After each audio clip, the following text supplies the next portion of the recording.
ما ينظرون إلا صيحة واحدة تأخذهم وهم يخصمون فلا يستطيعون توصية ولا إلى أهلهم يرجعون ونفخ في الصور فإذا هم من الأجداث إلى ربهم ينسلون قالوا يا ويلنا من بعثنا من مرقدنا هذا ما وعد الرحمن وصدق المرسلون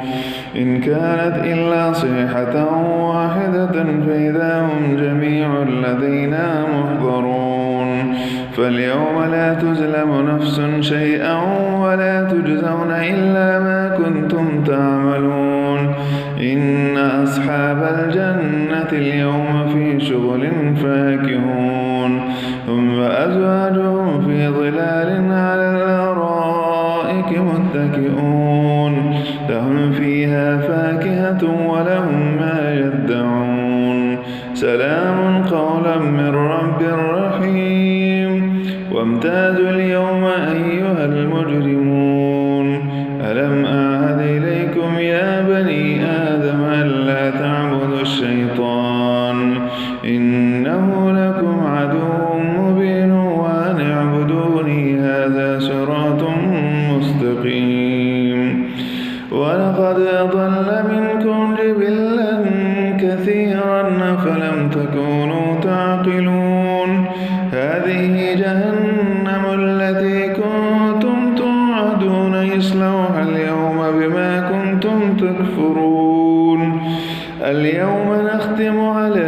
أفواههم وتكلمنا أيديهم وتشهد أرجلهم بما كانوا يكسبون ولو نشاء لطمسنا على أعينهم فاستبقوا الصراط فأنى يبصرون ولو نشاء لمسخناهم على مكانتهم فما استطاعوا مضيا ولا يرجعون ومن نعمره ننكسه في الخلق أفلا يعقلون وما علمناه الشعر وما ينبغي له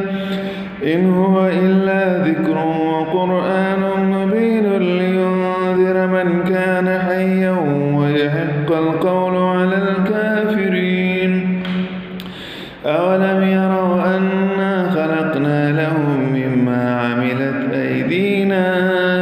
أنعاما فهم لها مالكون وذللناها لهم فمنها ركوبهم ومنها يأكلون